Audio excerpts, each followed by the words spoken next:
आप देख रहे हैं न्यूज बीट पारस जहांजेब के साथ। साइफर हथियार, कप्तान शिकार और गरीब ख्वार, ये हैं वो बीट्स जिन पे बात करेंगे आज न्यूज बीट में।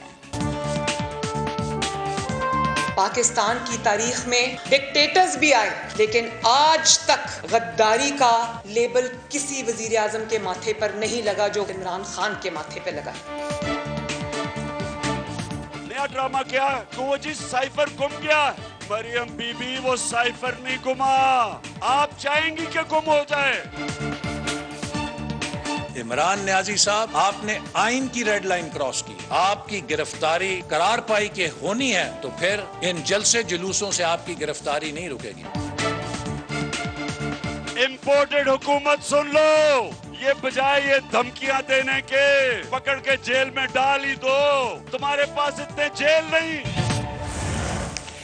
अस्सलाम वालेकुम, मैं हूं पारस जहांजेब। वारंट गिरफ्तारी जारी होने के बाद आज इमरान खान को जमानत मिल गई तो हुकूमत ने उनके खिलाफ साइफर की तहकीकात की मंजूरी दे दी है। यूं लगता है कि इमरान खान को रास्ते से हटाने के लिए हर काम किया जा रहा है, लेकिन इमरान खान के बारे में कहा जाता है कि वो पाकिस्तानी सियासत की एक अटल हकीकत ही नहीं बल्कि इस पार्लिमानी जमहूरी सिस्टम का एक बड़ा स्टेक होल्डर भी है। ये भी हमारी सियासी तारीख है कि आपस में लड़ने वाली पाकिस्तान की तमाम सियासी कुव्वतों को अपनी लड़ाई रोककर इमरान खान को रोकने के लिए एक साथ खड़ा होना पड़ गया है। इस वक्त पाकिस्तान के सियासी मैदान में एक तरफ तन्हा इमरान खान है और दूसरी तरफ तमाम सियासी जमातें हैं। इन पार्टियों को इमरान खान के खिलाफ सिर्फ एक अदम एतमाद की कामयाबी के सिवा अब तक कुछ हासिल नहीं हो सका। इसे रास्ते से हटाने की तमाम तर कोशिशों के बावजूद इमरान खान कहते हैं कि वो सियासी मैदान में डट कर खड़े हैं।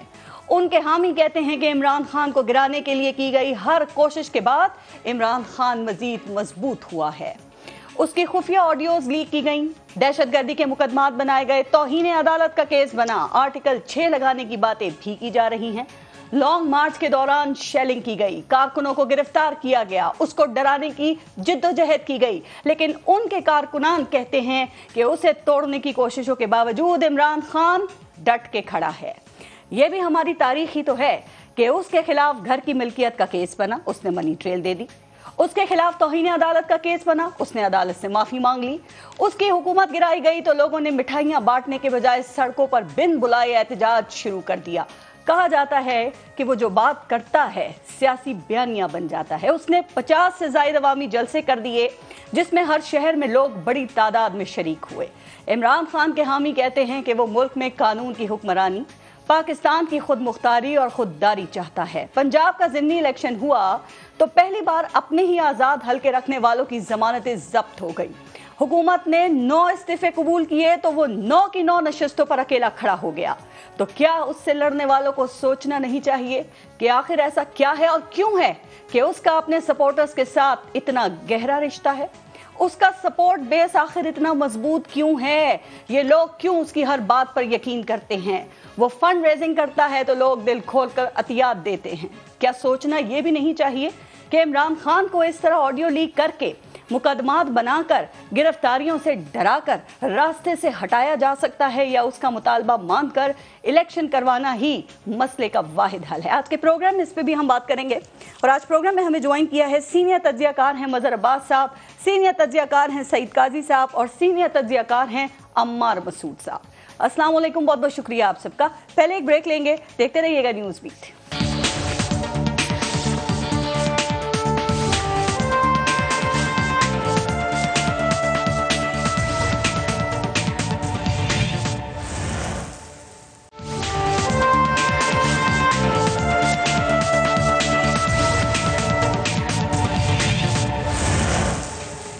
मजहर अब्बास साहब, आपसे शुरू करते हैं और अभी ऑडियो लीक्स पे भी आते हैं और मरियम की जो बरियत हुई है इस्लामाबाद हाई कोर्ट से उस केस में एवन फील्ड में, उस पर भी अगर टाइम हुआ तो बात कर लेंगे, लेकिन मैं चाह रही हूँ कि आज ज़रा प्रोग्राम में हम मईशत के हवाले से बात करें और यहाँ से शुरू करें।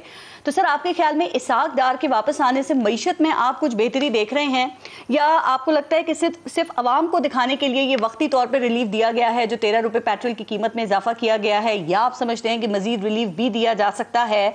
और दूसरा ये भी कहा जा रहा है कि भाई नून लीग के पास ये आखिरी ऑप्शन था, आखिरी पत्ता जो खेल दिया है उन्होंने। शुक्रिया पारस। नहीं, मेरा नहीं ख्याल कि कोई ऐसा मुस्तकिल हल वो दे सकते हैं, या महंगाई को नीचे ला सकते हैं, किसी हद तक हो सकता है कि टेम्परेरी तौर पे चीज़ें आ जाएं। इस तरह मईशत नहीं बेहतर हुआ करती। मतलब ये कि इसहाक डार को अब लेकर आए तो आप जब क्यों नहीं लेकर आए, अपनी पहली टीम का हिस्सा क्यों नहीं बनाया, उनके साथ बाद में उतारी वो, मतलब यही तो मसला है ना, करा दिया आवाम के सामने, ना अहल साबित कर दिया। असल चीज़ यही है कि मुझे नहीं लगता, और अगर इसहाक डार ऐसी क्या मैजिक मतलब जादू की छड़ी उनके पास ऐसी क्या होगी कि मईशत जो बेहतर हो जाएगी, मुझे नहीं लगता। हाँ, टेम्परेरी कोई रिलीफ मिल जाए, आप उसको मार्केट में बेचने के लिए चीज़ें हों कि देखें जी वो डॉलर नीचे आ गया और पेट्रोल की प्राइसेस नीचे आ जाएगी। पेट्रोल की प्राइसेस तो वैसे ही फ्लक्चुएट करती हैं। फिर अभी हमें देखना है कि IMF इन सारी चीज़ों को किस तरह लेती है। तो बहुत ही अबूरी सा, अगर वो कोई IMF ने तो खुद ये इंदिया दिया है ना कि आप 2 माह के लिए सैलाब की वजह से जो पेट्रोलियम लेवी है उसको ख़त्म कर दें। और आपको पता है कि अक़वाम मुत्तहिदा ने भी IMF हो, वर्ल्ड बैंक हो, इनसे ये उन्होंने अपील की है ना कि आप पाकिस्तान के कर्जे भी रीशेड्यूल कर दें। सर, लेकिन इसहाक डार को आपने सुना, वो ये कह रहे हैं कि भाई पहले भी 2 मरतबा मैंने मुआशी हालात ख़राब थे, मुल्क को उससे निकाला है और अब भी बड़े कॉन्फिडेंट हैं। वो कहते हैं मैं अब भी निकाल लूंगा। फिर वो कहते हैं जो रुपए की वैल्यू है वो भी असल नहीं है। और अभी आपने खुद भी जिक्र किया 12-13 रुपए डॉलर उन्होंने उनके आने के बाद कम हुआ है, आने से पहले कम होना शुरू हो गया था। आपको लगता है 200 से नीचे डॉलर को वो ले आएंगे सर? कुछ जादूगरी चल जाएगी? नहीं, पहली चीज ये कि खान साहब क्या लेकर आए थे। खान साहब के पीरियड में भी जो 2018 में डॉलर की कीमत थी, क्या 2022 में भी वही थी? नहीं थी ना। 2022 में भी जब खान साहब की हुकूमत गई थी तो 178 रुपए पर था ना डॉलर, आज और बढ़ गया है। तो खान साहब अगर ये कह रहे हैं कि मैंने कंट्रोल कर लिया था, तो वो भी गलत बयानी कर रहे हैं। हमारे यहाँ मसला ही हमारे लीडरों का ये है कि वो अवाम के साथ गलत बयानी करते हैं और वो लोगों को सच नहीं बताते। अगर आप लोगों को सच बताएं कि माशी सूरत हाल ख़राब है, आपको कुछ बोझ उठाना पड़ेगा, तो लोग फिर भी अपने आपको ज़हनी तौर पे तैयार करते हैं। अब 2018 में इमरान खान साहब क्या नैरेटिव लेकर आए थे कि देखिए ये असद उमर है जी, 2018 के इलेक्शन से पहले ये पूरी मईशत को 6 महीने में दुरुस्त कर देगा। वो 6 महीने में IMF के पास ही नहीं जा सके। वो सूरत हाल को और ज़्यादा वो कर दिया, इसलिए उनको हटाया गया। तो मुसलसल तो आप फाइनेंस मिनिस्टर तब्दील करते रहे। आप कह रहे हैं आपने मईशत को पैरों पे खड़ा कर दिया था। गलत बयानी नहीं करनी चाहिए। ये कहें कि हाँ इस हुकूमत की पॉलिसी ने और ख़राब कर दी मईशत, सूरत हाल को और ख़राब कर दिया, लेकिन ये नहीं कहे कि मैंने सूरत हाल बेहतर कर दी थी। आपके दौर में भी महंगाई थी, आज ज़्यादा बढ़ गई महंगाई, आज ज़्यादा हो गई महंगाई है। तो कल अगर सिचुएशन ख़राब थी और ज़्यादा ख़राब हो गई है। इसीलिए कल जो थे वो आप अभी कोई बेहतरी की उम्मीद लग रही है सर आपको? आवाम भी सुन रही है, तो आप कोई उन्हें उम्मीद देंगे? आपको लगता है कि ये हुकूमत जब भी इलेक्शंस होते हैं, जब उसमें जाएगी तो एक अच्छे चेहरे के साथ जाएगी आवाम के सामने अपनी कारकर्दगी की बुनियाद पे? देखिए यही गलत चीज़ें होती हैं। मईशत के बारे में आपको लोगों को सच बताना चाहिए। आपको लोगों को बताना चाहिए कि सूरत हाल कितनी ख़राब है। नहीं बताया जा रहा, झूठ बोला जा रहा है लोगों से। अब अगला इलेक्शन होने वाला होगा, उससे पहले आप कुछ रिलीफ दे देंगे तो आप ज़्यादती करेंगे।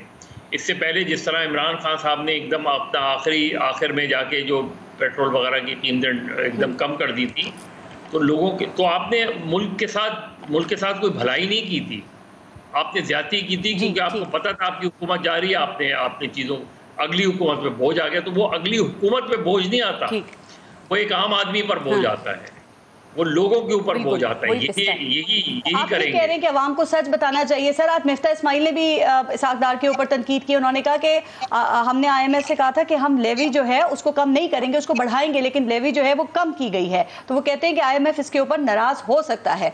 अमार मसूद साहब, आपने मज़हर अब्बास साहब की भी बात सुनी। सर, इसहाक डार की वापसी के मद्दे कुछ अवाम को रिलीफ देना तो शुरू किया है। पेट्रोल की प्राइस में कमी हुई है, आप देखें कि बिजली की जो कीमत है उसमें 6 रुपए की कमी की गई है। लेकिन क्या लगता है कि ये सब कुछ वैसे ही रिलीफ दिया जा रहा है जैसे फरवरी में इमरान खान ने दिया था कि वो IMF की शराइत की खिलाफवर्जी करते हुए वो उन्होंने पेट्रोल और बिजली के रेट्स कम किए, उसके बाद IMF नाराज हो गया था? पहली बात तो ये है पारस कि जो महंगाई जिस रफ्तार से, जिस शिद्दत से बढ़ी है, अगर कोई भी शख्स चाहे उसका ताल्लुक किसी भी सियासी जमात से हो, उसको जस्टिफाई करने की कोशिश करता है कि नहीं ये महंगाई नहीं हुई, पुराने ज़माने में ये था, ये सारी दलीलें, ग्राफ, चार्ट, ये बिल्कुल गलत बात है। अवाम के ऊपर इस हुकूमत के आने से बेइंतहा बोझ बढ़ा है, आम आदमी की चीखें निकल गई हैं। हर हुकूमत का एक हनीमून पीरियड होता है जिसमें वो उसके पास ये मार्जिन होता है कि ये जी पिछली हुकूमत का कसूर था, खान साहब ने इस मार्जिन को यूज़ किया 4 साल, इस हुकूमत के कुछ 6 महीने के करीब हो गए। अब इनके पास वो मार्जिन नहीं है हनीमून पीरियड का, अब इन्हें लोगों को चीज़ें बेहतर करके दिखानी है। सच क्यों नहीं बताते? जो मजहर अब्बास आप कह रहे हैं कि हमें सच बताना चाहिए, सियासत नहीं चलेगी फिर इनकी। मेरे ख्याल में सच और झूठ का इतना मसला नहीं है, थोड़ा सा मसला जिसकी तरफ आपने इशारा किया ए और बी टीम का है। मिफ्ता इस्माइल भी बहुत अच्छे आदमी हैं और उन्होंने अपनी बिसात के मुताबिक जिस तरह चीज़ें हैंडल करने की, उनका सबसे बड़ा कारनामा ये है कि IMF से जो मुआहिदा जो टूट रहा था उस मुआहिदे को कंटिन्यू कर लिया। इसहाक डार साहब का स्टेचर मुख्तलिफ है, उनके अपने वर्ल्ड बैंक में IMF में ताल्लुकात हैं, उनके आने से कुछ थोड़ी सी इम्प्रूवमेंट हुई है और मैं बड़े वसूख से कहता हूँ ये इम्प्रूवमेंट काफ़ी नहीं है, बिल्कुल नहीं है, लेकिन हमने देखा कि वो डॉलर की प्राइस जो कहाँ पर जा रही थी उसमें तो कम हुआ, पेट्रोल की प्राइसेस कम हुई और अच्छी खासी सब्सटेंशियल। क्या ये कैलकुलेटेड रिलीफ दिया गया है आपके ख्याल में? आप समझते हैं कि IMF को एतमाद में लेके दिया गया है तो ये ना हो ना नाराज? डार साहब से ये एक्सपेक्ट करना कि वो किसी स्टेज पर IMF को नाराज करेंगे या IMF को धोखा देकर चुपके से कोई चीज कर देंगे, वो इमरान खान नहीं है, मिफ्ता इस्माइल वो इमरान खान नहीं है। मेरा नहीं ख्याल ऐसा हो सकता है। वो पार्टी के पहले वज़ीर ख़ज़ाना है, वो कह रहे हैं। मैंने वो स्टेटमेंट नहीं देखी, लेकिन मैं इसहाक डार साहब के इस तरह की हरकत नहीं कर सकते। शहबाज शरीफ साहब से आपकी मुलाकात और आपकी हुई भी होगी तो उसमें एक बात वो कहते हैं और वो बड़े खुलूस से ये बात कहते हैं कि हमने बड़े मुश्किल हालात में हुकूमत ली है, अगला बजट हमें पेश करने दें, और अगर हमने अगला बजट पेश कर लिया उसके लिए उसमें हम आवाम के लिए इतना रिलीफ देंगे कि लोग फिर हम पर एतबार भी करेंगे। इसहाक डार साहब के आने से फर्क पड़ा है, इस बात को तस्लीम, लेकिन इसको कंटिन्यू करना चाहिए। लेकिन एक पहले इसहाक डार साहब के ऊपर कुछ संगीन इल्जामात भी हैं। कहा जाता है कि वो फिगर फजिंग करते हैं जिसकी वजह से एक दफ़ा पाकिस्तान को जुर्माना भी हो चुका है, फिर ये कि स्टेट बैंक में जो रिजर्व्स हैं वो डॉलर को निकाल के मार्केट में डालते हैं, उसके बाद एक्सचेंज रेट को उससे कंट्रोल करते हैं जिससे शॉर्ट टर्म फायदा हो जाता है, लेकिन लॉन्ग टर्म में ये चीज़ नुकसानदेह है। इस दफ़ा जो आपने 2-3 दफ़ा जिक्र किया कि कुछ रिलीफ तो आया है, क्या इसी तरह का रिलीफ हमें मिलता रहेगा या हकीकी रिलीफ भी मिल सके? अच्छा, जो फिगर फजिंग वाली बात है ना, हमारे यहाँ इस सोसाइटी में किसी एक पॉलिटिशियन का नाम लें जिसके ऊपर कोई इल्जाम नहीं है, मीडिया कोई भी कैंपेन कर सकता है। इसहाक डार साहब से कुछ इसहाक डार से कुछ दोस्तों की ऑफ द रिकॉर्ड मुलाकात हुई और उसमें उन्होंने ये तवक्को जाहिर की कि वो इस डॉलर को 180-175 तक ले जाएंगे। ये आपने खबर यकीनन सुनी होगी। अगर यहाँ तक आ जाता है तब भी ये उससे कम है जो इमरान खान के दौर में था। इसका मतलब है कि ये वो अपनी तरफ से उन्होंने बहुत बड़ा दावा किया, लेकिन डॉलर की प्राइस मजीद कम करने की जरूरत है। अगर सारी बातों की आखिरी बात कि हम लोगों को शायद ये बात समझ नहीं आती कि IMF और इंटरनल रेट ऑफ रिटर्न और इन्फ्लेशन रेट के हवाले से अगर ये रिलीफ नहीं दे सके, अभी तक नहीं दे सके, तो फिर ये आवाम को इलेक्शन में अपना मुंह नहीं दिखा सकेंगे। बात की ये चीजें, ये टर्म्स लोगों को समझ नहीं आती, उन्हें पता है, उन्हें वो ये जानना चाहते हैं कि सस्ती रोटी उनको कब मिलेगी, बच्चों की स्कूल की फीस कब दे सकते हैं, दवा का खर्चा कैसे पूरा हो सकता है। इस वक्त सबसे बड़ा मसला, और बिजली का भी आपको पता है, सबसे बड़ा मसला इस वक्त बेरोजगारी का भी बना हुआ है। लेकिन मैं आपको बताऊं कि इतनी जल्दी ना उम्मीद, मायूस और एक डार्क फेज में जाने की जरूरत नहीं है। 6 महीने इनको हुए हैं, give them some time, hopefully things will improve. ठीक है सईद काजी साहब, क्या आप इस बात से इत्तेफाक करेंगे और आप समझते हैं कि बड़े खुशकिस्मत भी इस हवाले से हैं कि उनके आने से पहले तेल की कीमतें गिरना शुरू हो गई हैं, IMF के साथ मुआहदा बहाल हो गया है, फिर IMF की जो सख्त शराइत थी, वो सख्त फैसले जो हैं वो भी पहले से हो चुके हैं, तो अब डार साहब सिर्फ तारीफें समेटेंगे? देखें, मैं जरा 2 बातों पर रिस्पॉन्ड कर दूं। जी प्लीज़। मैं बिल्कुल इत्तेफाक करता हूं कि इसहाक डार साहब हों, शौकत अजीज़ साहब हों, हफीज़ शेख साहब हों, इंतहाई इखलास पे बबनी रिश्ता है इनका IMF, वर्ल्ड बैंक और आलमी मालियाती इदारों के साथ। उनके साथ ये कभी झूठ नहीं बोलते। ये वारदात करते हैं तो हमारे साथ करते हैं। अभी आपने ये फरमाया कि जी ये हमारे साथ गलत बयानी करते हैं। गलत बयानी तो ये करते ही होंगे, मगर इससे एक बड़ा जुर्म है, ये एक माशी गलतकारी भी करते हैं। इन्होंने 23 प्रोग्राम लिए इमरान के दौर में। एक था जो उसे लेना पड़ना था उन 22 की वजह से जो उसके पीछे इससे पहले लिए गए। और मैं ये भी मानता हूँ कि खान साहब भी के पास भी कोई अल्टरनेटिव नहीं था, कोई तैयारी नहीं थी जो हफीज शेख जैसे बंदे को लेके आए, जो मुलाजिम उनका था, तनख्वाह हमसे लेता था, काम उनके करता था। मोइन कुरैशी ने भी यही किया। तो इन्होंने they are liquidators for heaven सेक।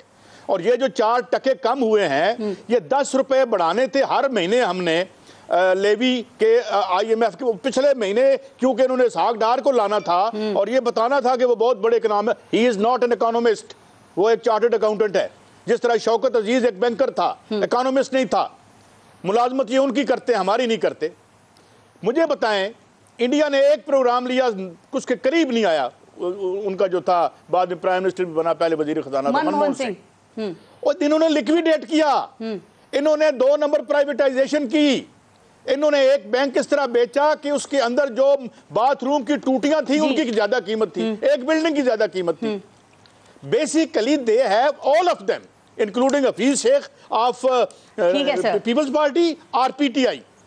इन्होंने हमें बर्बाद किया है। अच्छा, अब ये कैसे ठीक करेंगे?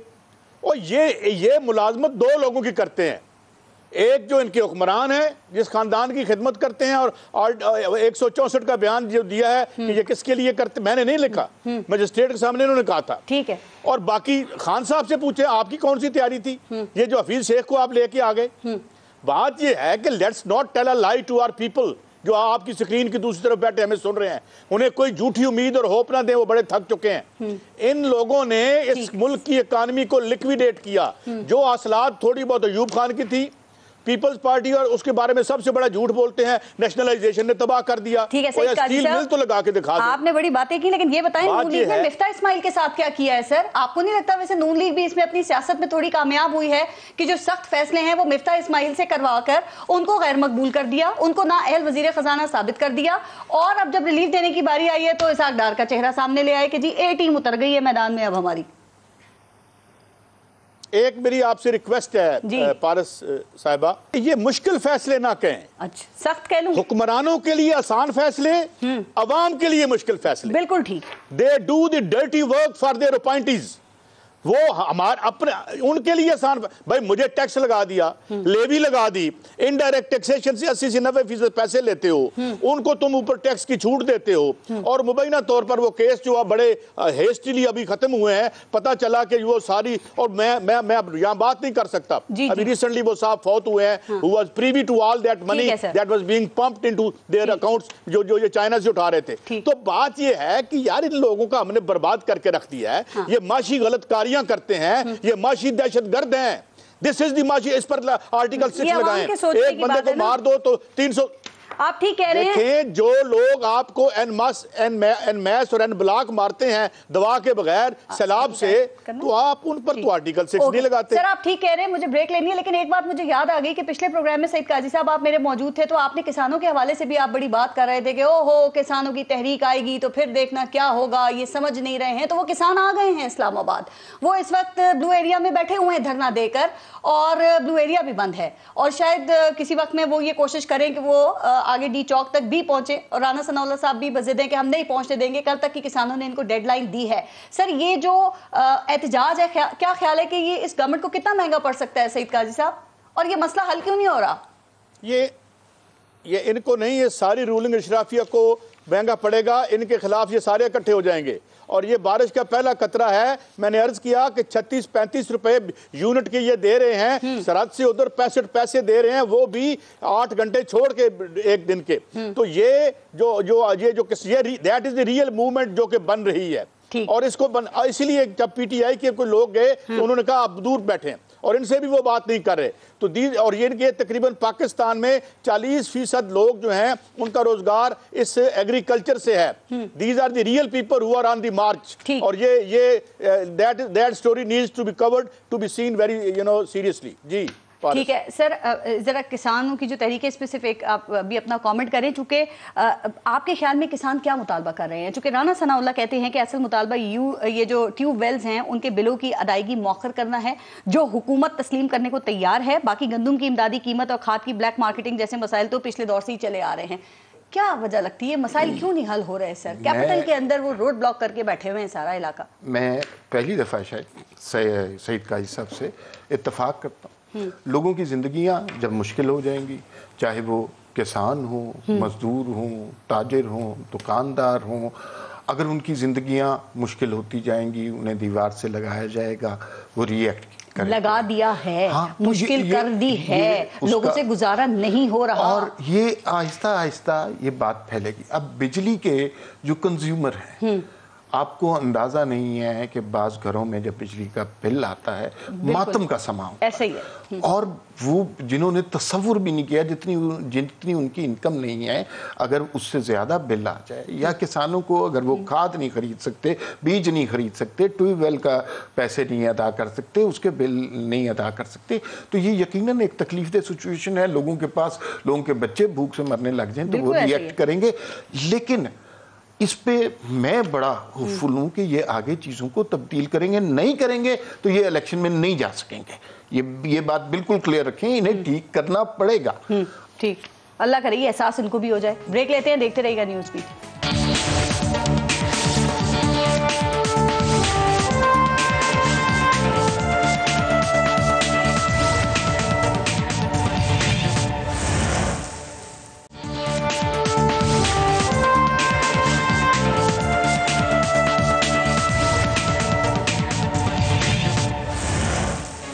मजहर अब्बास साहब, थोड़ा सा आप आगे चलते हैं। सर, नून लीग ने ये साइफर के मामले को उठाने का फैसला किया है, तो इस पर ऑफिशियल सीक्रेट एक्ट और आर्टिकल 6 लगाने की भी बात हो रही है। आपको लगता है कि वाकई ये ऑफिशियल सीक्रेट एक्ट की खिलाफ वर्जी का मुकदमा जो है वो कायम किया जा सकता है? देखिए, कायम करने को तो बहुत सी चीज़ें कायम की जा सकती हैं, लेकिन वो स्टैंड करेगा नहीं करेगा ये अलग सवाल है। पहली चीज़ तो ये कि आर्टिकल 6 को मुझे तो समझ में नहीं आता कि हमारे यहाँ लोग आर्टिकल 6 को इतना आसान आर्टिकल क्यों समझते हैं। आर्टिकल 6 बहुत स्पेसिफिक आर्टिकल है और उस आर्टिकल का ताल्लुक है आइन को एब्रोगेट करना, सस्पेंड करना या इन अबेंस रखना और उसकी अबेटमेंट। तो यहाँ कोई आइन तोड़ा नहीं गया। आइन तोड़ने का मतलब किसी खास क्लॉज नहीं है, यानी पूरे कॉन्स्टिट्यूशन को एब्रोगेट किया आपने, पूरे कॉन्स्टिट्यूशन को सस्पेंड किया है आपने, पूरे कॉन्स्टिट्यूशन को उठा के एक साइड में रख दिया है। तो आर्टिकल 6 तो नहीं बनता। ऑफिशियल सीक्रेट एक्ट अगर आप लगाते हैं तो उस ऑफिशियल सीक्रेट एक्ट को आपको फिर साबित करना पड़ेगा। ऑफिशियल सीक्रेट एक्ट आसान नहीं है। असल चीज़ ये है कि बहुत संजीदा मुकदमा भी हो, लेकिन जब आप जिस अंदाज में आप मुकदमा कायम करते हैं वो सियासी हो जाते हैं। जिन इदारों के सुपुर्द आप करते हैं वो इदारे ज़ाहिर है आपके मातहत होते हैं, क्योंकि हमारी किसी भी हुकूमत ने इदारों को इदारा बनाने की कोशिश नहीं की, एक गैर जानिबदार, एक खुद मुख्तार इदारा बनाने की कोशिश नहीं की। हत्ता कि नैब भी उनके ज़ेर असर आ जाती है, क्योंकि अपॉइंटमेंट आप करते हैं, नॉमिनेट आप करते हैं, तो लिहाजा नैब भी कॉम्प्रोमाइज़ हो जाती है। जिस तरह हमने देखा पिछली हुकूमत में जावेद इकबाल साहब की एक वीडियो आई, उसके बाद जावेद इकबाल साहब कॉम्प्रोमाइज़ नज़र आया हमें।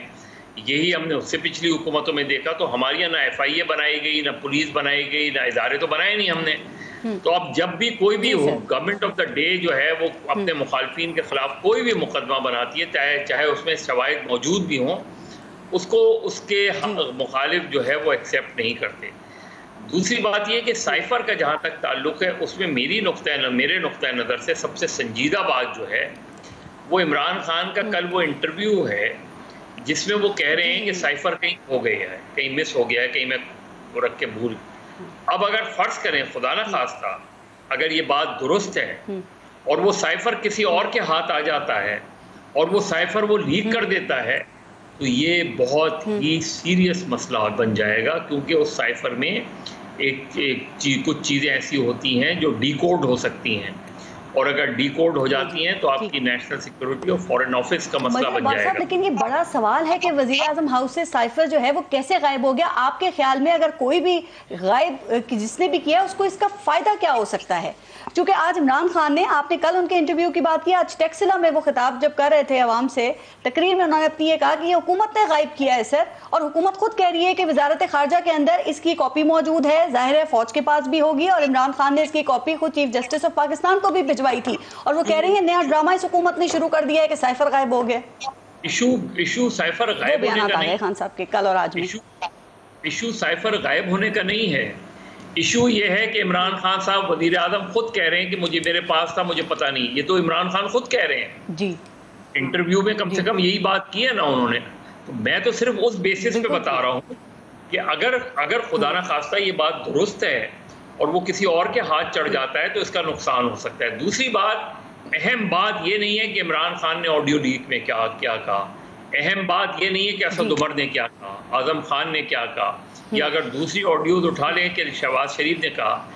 सबसे अहम बात जो इस्टेब्लिश कर दी है वो ये कि ये ऑडियो लीक्स बनाई, ये ऑडियो बनाई किसने है, ये किसने रिकॉर्ड की है, ये किसने रिकॉर्ड करके रिलीज की है।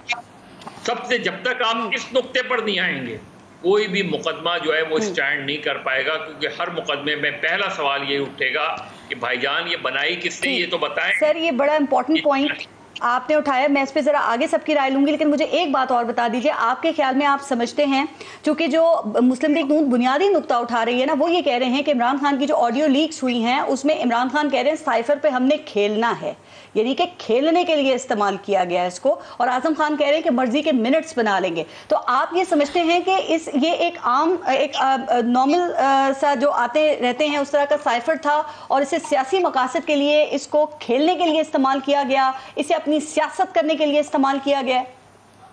पारस में कंटेंट पे तो जा ही नहीं रहा ना।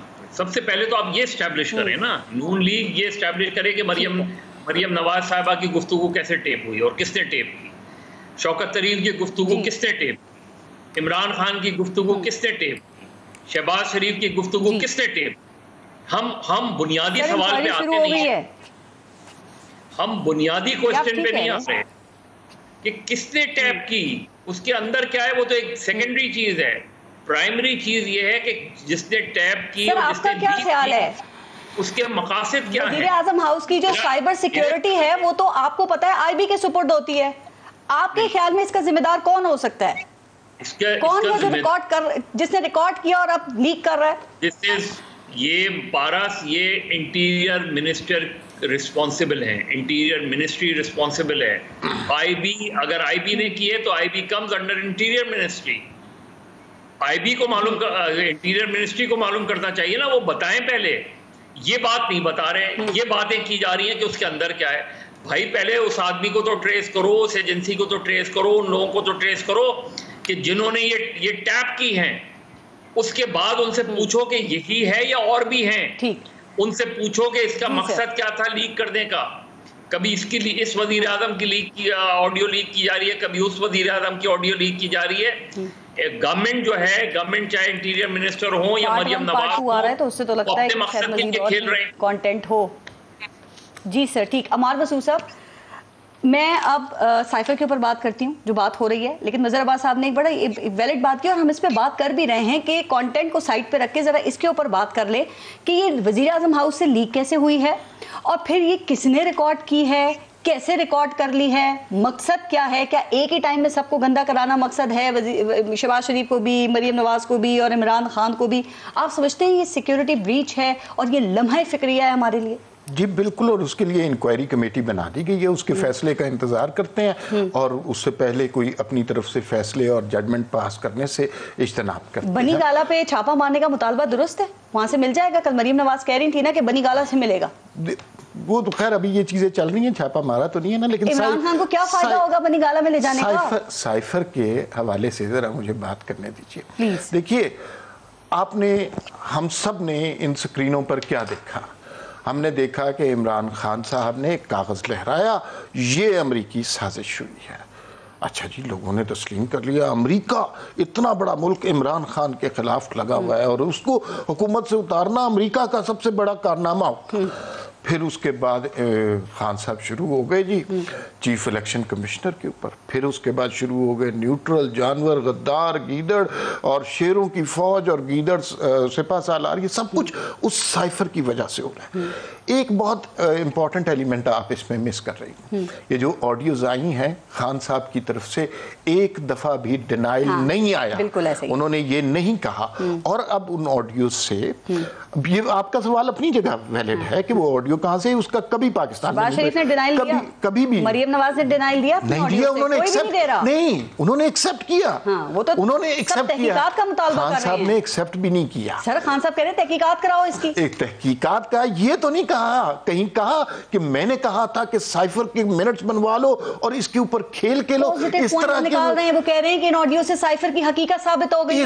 वो कह रहे हैं कि देखो मैंने कहा था कि अमेरिका का नाम नहीं लेना था कि पाकिस्तान अमेरिका के ताल्लुकात ना खराब हो, और खुद सबसे ज्यादा अमेरिका का नाम लिया और खुद सबसे ज्यादा अमेरिका का नाम। पॉइंट इसमें से क्या निकलता है, एक शख्स जिसे आपने वजीर आजम रखा था वो मुल्क के खिलाफ इतनी बड़ी साजिश कर रहा है, मुल्क की सलामती के खिलाफ, अमेरिका के साथ खारजा ताल्लुकात तबाह करने के चक्कर में है, सिर्फ इसलिए कि उसकी हुकूमत बन जाए। और ये मैं आपको बताऊं, खान साहब का ट्रैक रिकॉर्ड देखें, ये पहली दफा थोड़ी ऐसा हुआ है कि खान साहब ने पूरी कौम को एक झूठ पे इकट्ठा कर लिया। 35 पंचर आपको याद है, 35 पंचर लगा दिए, नजम सेठी ने ये कर दिया, वो सब कुछ कर दिया, क़यामत मच गई, कोहराम मच गया। फिर एक दिन खान साहब ने क्या कहा था कि नहीं वो एक सियासी बात थी। ये भी किसी दिन खान साहब ने कहना नहीं वो साइफर जो है इधर उधर। और मजहर अब्बास साहब बिल्कुल दुरुस्त फरमा रहे हैं। कल खान साहब ने अपने इंटरव्यू में क्या बात की है, यार ये कोई घरेलू खातून है, ये कोई दफ्तर का क्लर्क है जो कोई फाइल इधर उधर रख कर भूल गया है, कल उसे मिल जाएगी, या कोई मिर्च मसाले में से एक मसाले का डब्बा गुम हो गया। ये इतना इंपॉर्टेंट डॉक्यूमेंट है और आप तस्लीम कर भी रहे हैं, आप उसको तस्लीम नहीं भी कर रहे। ये आपने चीजें फर्ज की, हुकूमत लिंक कर रही है, तो आप भी समझते हैं कि खान साहब की जो ऑडियो लीक्स हुई हैं इससे वो गद्दारी और मुल्क दुश्मनी उन पे साबित हो गई है। चूंकि मरियम नवाज ने तो कल यहां तक कह दिया कि किसी डिक्टेटर ने भी वो मुल्क दुश्मनी में इतना आगे नहीं गए होंगे, इस तरह नहीं किया होगा। ये कुछ ज्यादा नहीं बात कर दी जैसे उन्होंने ये कम की है। ये कैसे कम की है? जरा कंपैरिजन आप डिक्टेटर्स के साथ इमरान खान को मिला रहे हैं सर। वो तो आइन तोड़ के आते हैं। डिक्टेटर इससे बहुत बेहतर थे। इमरान खान ने जो कुछ किया है, ये क्रिमिनल माइंड किस्म के लोग हैं, इन्होंने चीजों को फज किया। तोड़ना ज्यादा बुरा है, ये मुल्कों के साथ ताल्लुकात खराब करना, आइन भी तोड़ दिया था उन्होंने। इमरान खान मुशर्रफ से भी बुरा, इमरान खान ज़ियाउल हक से भी बुरा। ये सब इमरान खान उन्हीं लोगों की पैदावार है, उन्हीं लोगों की सोच का नतीजा है, उन्हीं लोगों की फसल है जिसे हम और आप काट रहे हैं। इल्जामात लगते हैं कि वो भी ज़ियाउल हक की पैदावार है। जी बिल्कुल, सबको अकल आ गई। आधा सच ना बोलें, पूरा सच ये है। आधा सच ये है कि नवाज शरीफ साहब को ज़ियाउल हक साहब ने इन किया, जनरल जिलानी एक थे, पीपल्स पार्टी और नवाज शरीफ आपस में बहुत बुरा सलूक था, गलत बातें कहीं, फाइलें केसेस, ये आधा सच है। पूरा सच बताए ना, मीसाक जमहूरियत किया था कि नहीं किया था? बेनजीर को गोली लगने पे सबसे पहले कौन गया था वहां पे? में गए थे कि नहीं? गलत किया था, कोई उसको गलती मान लिया, उनकी गलती को। लेकिन इतना बड़ा क्रिमिनल एक्ट किसी ने नहीं किया कि एक खत आया उसको चेंज करके अपनी मर्जी से मिनट लिखवा लिए, उसकी बेस पे फौज के खिलाफ हो गए। आपने ऑडियोज के नीचे जो सबटाइटल्स चल रहे हैं आपने वो देखे, उसमें ये कहा कि इमरान खान, मतलब ये वो सबटाइटल ये चल रहा है कि उन्होंने मर्जी से लिख लो ये मिनट्स। इमरान खान ने तो कहीं भी मर्जी का लफ्ज इस्तेमाल नहीं किया। फिर एक और जगह सबटाइटल में ये लिखा गया कि इसको साजिश बना देते हैं, जबकि इमरान खान ने ये कहा था कि ये है तो ये साजिश ही। तो ये जो सबटाइटल्स जिसने भी लिखे हैं ये मेलाफाइड इंटेंशंस के साथ, ये 2 नंबर ही नहीं कहलाएगी। ये तो बिल्कुल उसी तरह की बात है कि जब वो जो मोहसिन लगारी ने, पंजाब के वजीर आला ने शौकत तरीन की बात पे कहा था कि सर ये स्टेट के खिलाफ तो नहीं है, तो उन्होंने कहा नहीं हमारे बंदों को मारे हैं तो आप बेशक उसी तरह कर रहे हैं। मैं सबटाइटल्स की बात कर रही हूं, उसी वो तरह जो बात नहीं कर रहे वो भी सबटाइटल्स में लिखा जा रहा है। नहीं, तो वो बातें जो कर रहे हैं आप सिर्फ उस लफ्ज के ऊपर अटक गई हैं। वो जो बातें कर रही हूं, वो जो बातें कर रहे हैं, बात की नहीं, मर्जी के मिनट्स क्या होते हैं? अच्छा ये मुझे ये बताइए, खेलना क्या होता है? ये खेलना क्या होता है? नाम नहीं लेना, ये क्या होता है? ये क्या होता है? खामोशी से मिनट लें। और अगर आप इसकी ये मर्जी और खामोशी में क्या फर्क है? जो मुदाखलत और साजिश में फर्क है, आप उसको जस्टिफाई, पहले साजिश होती है फिर मुदाखलत होती है। खान साहब देखिए इस वक्त जो है ना हवास बाख्ता भी हो गए हैं, अखलाक बाख्ता भी हो गए। जिस तरह की वो गुफ्तगू कर रहे हैं और जिस तरह के उनके ट्रोल्स ट्विटर पे चीजें चला रहे हैं वो बहुत खौफनाक भी हैं। और उससे देखिए एक सियासी नुकसान हो रहा है, खारजी सतह पर नुकसान हो रहा है, एक समाजी नुकसान भी हो रहा है। खान साहब ने हमें ये सबक दे दिया है कि आप दलील से बात करें तो मेरे पास उसका जवाब नहीं है तो मैं आपको गाली दे सकता हूं। राइट, सईद काजी साहब, आपके ख्याल में क्या वाकई इमरान खान ने साइफर को अपने सियासी मकासद के लिए इस्तेमाल किया है और सीक्रेट ऑफिशियल एक्ट की खिलाफवर्जी और मुल्क दुश्मनी जैसे जुर्म का इर्तिकाब कर लिया? पहली बात तो यह है, मुझे लगता है खान साहब का भूत आकर रातों रातों को इनको डराता है। आप ना खान साहब पर एक केस बनाएं, उन्होंने IMF से गद्दारी की है, क्योंकि जनाब वो जो आप शौकत तरीन साहब पर बना रहे हैं। अच्छा, अब रही बात कि अमेरिका तो कोई वेला है, और 1973 में एलांदे को इन्होंने मारा, चिली में, इराक में घुस गए। कितनी मिसालें दूं आपको? शाम में क्या किया इन्होंने, किस जगह पे रिजीम चेंज नहीं की, वेनेजुएला में क्या किया इन्होंने, वो तो लड़ता रहा। और मैं अर्ज करता हूं ना जी, नो कॉन्फिडेंस मुझे पता है कैसे आया सिंध हाउस से, और मुझे पता है कि वो मिसाक के जमहूरियत कम और मिसाक के करप्शन ज्यादा था, वारियां लगाई थी इन्होंने अपनी। भाई सवाल ये है कि वो इस वक्त राना सनाउल्लाह साहब ने, अभी मैंने क्लिप देखा, उन्होंने कहा जी खैर है, कोई हमारे पास साइफर पड़ा हुआ है, और सुप्रीम कोर्ट के चीफ जस्टिस साहब के पास भी पड़ा हुआ है, और खोल लो यार, वो बिल्कुल 2 नंबर है, वो एक कागज है, वो कुदरती मॉडल टेस्ट पेपर का एक फटा हुआ पेपर है, उसको बाहर ले, फिर क्या मुश्किल है। और दूसरी एक और बात, और कोई थोड़ी अकल कर ले, अकल इस तरह कर लें कि जो आपकी इंडिपेंडेंस थी खारजा पॉलिसी की, वो हमें नहीं पता आपकी औकातें क्या थी, वो सारा फिर बाहर निकालोगे। एक था जनरल काकड़ जो गए थे वहां पे अमेरिका में, और जब उन्होंने देखा कि अनडिप्लोमेटिक और बदतमीजी कर रहे हैं, तो उनके साथ जो साहब थे, बाद में वो 3 स्टार जनरल बने, जिन्होंने मुझे बताया उनको मेरा जहाज निकालो और मैं अब यहाँ नहीं रुकना चाहता। और इनको तो समझ नहीं आती, कोई गोरा, कोई तीसरे दर्जे का सफारत खाने का गोरा आ जाए, they are following on each other कि भाई उसको कैसे करें। और साइड की है क्या, और पैसे यहाँ नहीं रखते। इस वक्त दुनिया का सबसे काले धन का जो दारुल खिलाफा है, जो इनका असल घर है, ये वहां बैठे हुए हैं। इधर से माल निकालो, उधर निकल जाओ, इधर से माल निकालो। मैं खान को कोई मसाया नहीं समझता। ये कंफ्यूजन कैसे खत्म होगी सर? देखिए ना, ऑडियोज में आजम खान कह रहे हैं कि मिनट्स हमारे हाथ में हैं, इमरान खान का कहना है कि चुप करके मिनट्स बना दें। तो क्या ये जाहिर नहीं करता कि मीटिंग जब हो रही थी और मीटिंग के जो मिनट्स हैं उसमें फिर कुछ बातें शामिल की गई हैं जो कि असल साइफर के अंदर मौजूद नहीं है, और जिसको फिर आलमी साजिश करार दे दिया गया सर? तो ये चीज क्लियर कैसे होगी, ये कंफ्यूजन कैसे दूर होगा? आपकी नेशनल सिक्योरिटी कमेटी में तमाम बड़े बैठे हुए थे, top chief of army staff बैठे हुए थे, आपकी प्रीमियम एजेंसी के लोग बैठे हुए थे, उन्हें नहीं पता असद मजीद साहब हयात हैं, भाई उनको बुला लेना, असद मजीद साहब को बुला लें, मुझे ये बताएं, ये हम नेक हो गए थे, जुल्फकार अली भुट्टो को पहले फांसी लगवाई, फिर हमने छांगा मांगा किया, फिर हमने 4-5 इलेक्शन एस्टेब्लिशमेंट की मर्जी से चोरी किए, हमें जो है हम बैठ के कहते थे टिकट नहीं दे रहे, ये एमएनए की सीट दे रहे हैं, जब वो 2 नंबर 2/3 मेजॉरिटी आई थी। और हुआ ये है कि पहली दफा इनकी दुकान को दरम बरम कर दिया किसी बंदे ने, पता नहीं क्या हो गया, कोई लीडर है नहीं है मुझे नहीं पता, ना ही मैं उनका फॉलोअर हूं, ना ही मैं उनके माशी प्रोग्राम से एग्री करता हूं। पहली दफा यह हुआ है कि पॉलिटिकल अरीना में ये तय था कि जी म्यूजिकल चेयर होगा, इधर से बिलावल साहब खेलेंगे, इधर से जनाब अब अगला बेटा तैयार हो रहा है, जुनैद जो है वो होगा सीएम यहाँ का। वो खेल हो गया खराब। अब समझ नहीं आती ये इमरान हवा में मादूम हो जाए, कहीं गायब हो जाए, और पॉलिटिकल एरिना में आकर उसका मुकाबला करो, उसके खिलाफ इलेक्शन लड़ो। अब क्या बात हो रही है, अब प्लान बन रहा है कि असेंबली, चूंकि हम इलेक्शन एक भी नहीं जीत सकते, हमारी जमानतें जब्त करा देगा, चुनाचे असेंबली का टेन्योर बढ़ा दो। तो ही है सिंपली एक काम किया इमरान खान ने, एक काम किया, कुछ भी नहीं किया, सिवाय एक काम के उसने कुछ भी नहीं किया। वो ये किया है कि जब सईद काजी साफी है और वो साफित नहीं कर रहा, लिफाफा पकड़ रहा है, तो वो कमीशन एजेंट है। इसने उन सब लोगों को नीचे कर दिया। मैं अपना मिसाल इसलिए दे रहा हूं कि जो ये जनाब हमारे प्राइम मिनिस्टर हैं, ये फलान, हमें तो पता चला ये प्राइम मिनिस्टर बाद में पहले मनी लॉन्ड्रर है। ये जो बातें साबित हुई, जो इनके रियासती इदारों ने कहा, जो तो मैं ये कह रहा हूं कौन वो हमें कंट्रोल कैसे करते हैं? वहां उनके स्टेट ऑफिस में एक सेक्शन अफसर होता है छोटा सा, जो पाकिस्तान को साबित हो रही है। भाई इनके मुकदमात अदालतों में ठहर ही नहीं रहे। और जी अदालतों में तो जुल्फकार अली भुट्टो भी फांसी लग गए थे, छोड़ दें ना करे उस तरफ ना ही नहीं आते कि कितने नंबर,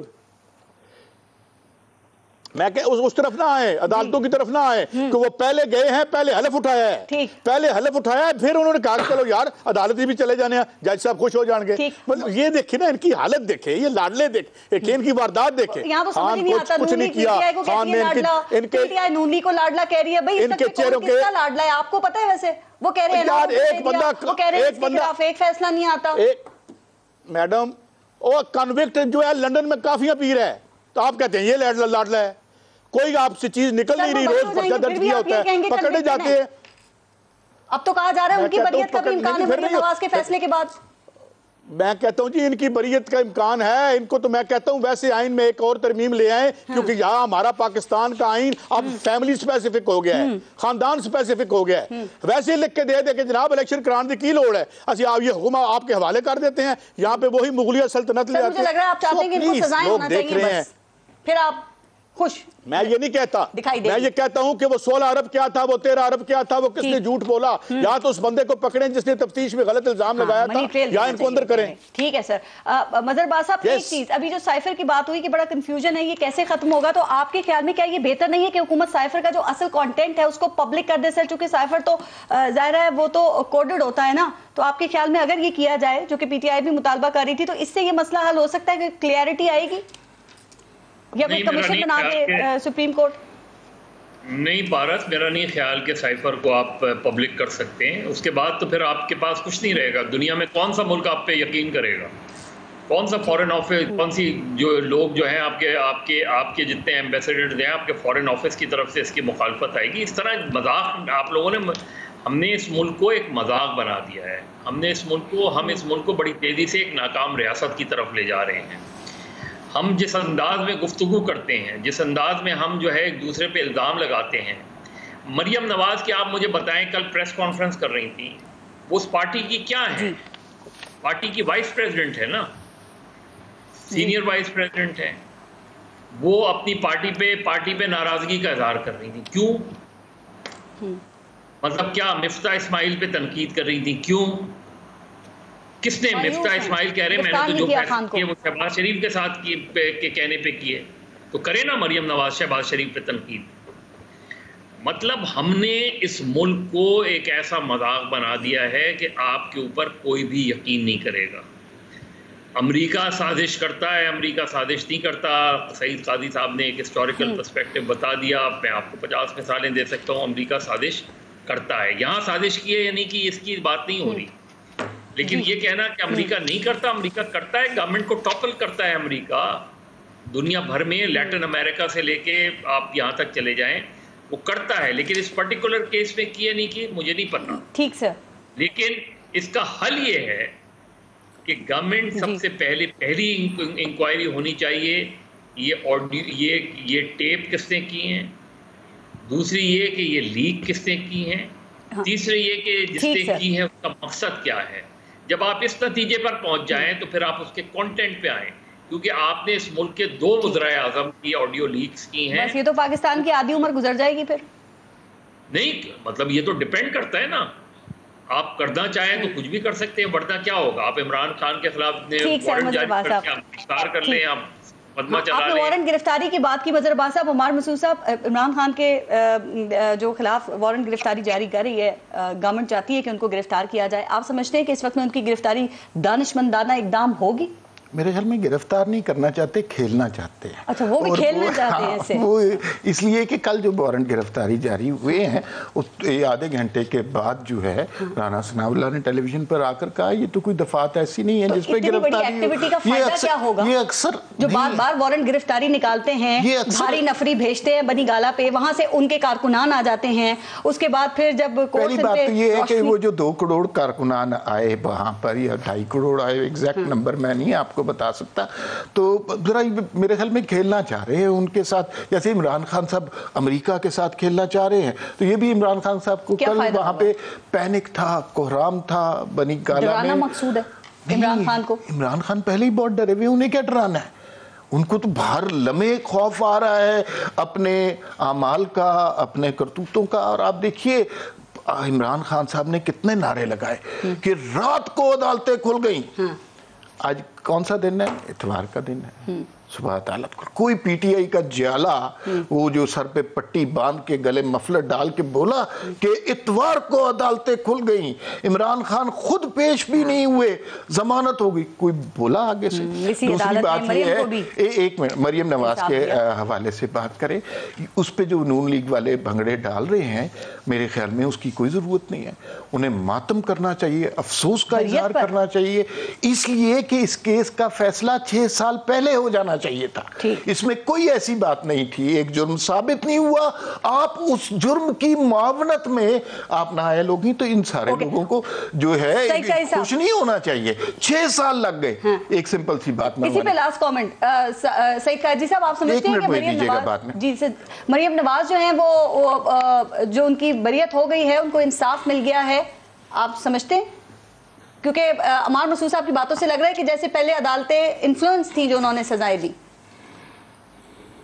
लास्ट कमेंट। यही लोग थे जब ये अंदर थे तो बताया करते थे कि अदालतों का कितवां नंबर है हमारा पूरी दुनिया में, वो जो रेटिंग आया करती थी। यही लोग हैं जो कहते थे हम तो लोहे के चने हैं, दबाओगे तो टूट जाएंगे। न्यूट्रलिटी हो गई। ये बात करते थे माफियोजी और ये अदालतों को और इस मुल्क के टॉप के इदारों को एक इस तरह बात करते थे जैसे माफिया लॉर्ड जो है वो धमकी भेजता है कि ओए देख लांगे। तो who was doing all that? ओ यार, ये तो समझते हैं कि ये कुछ कौन था अपना जो मलक कयूम साहब कौन थे? ठीक है, और वो गुफ्तगू है, जरा निकलवा के चलवाए ना। Look at there mindset. कोई मेटामॉर्फोसिस हो गया है? ये रात को सोए हैं तो सुबह अल्लाह के बरगजीदा बंदे बन गए हैं। और सारा माल तोड़ दिया, मुल्क को आपने बैंकरप्ट कर दिया, टके टके के लिए बैगिंग बाउल लेके घूम रहे हैं। आप ठीक करने आए हैं, अब जब ठीक हो जाएगा तो मुझे दिखा दीजिएगा। अच्छा, एक जो इमरान खान साहब के कोच के हवाले से बात हो रही है, वैसे ही एक फैज का एक शेर सुना देता हूँ। मकाम फैज कोई राह में जचा ही नहीं, जो कुएं यार से निकले तो सूएदार। यानी कि अकल वालों के लिए इशारे काफी हैं। अम्मार मसूद साहब, सईद काजी साहब और वज़ीर अब्बास साहब, बहुत बहुत शुक्रिया आप सबका प्रोग्राम में शिरकत के लिए। अपना और अपने पारस जहां से को इजाजत दीजिए। अल्लाह ने के बाद।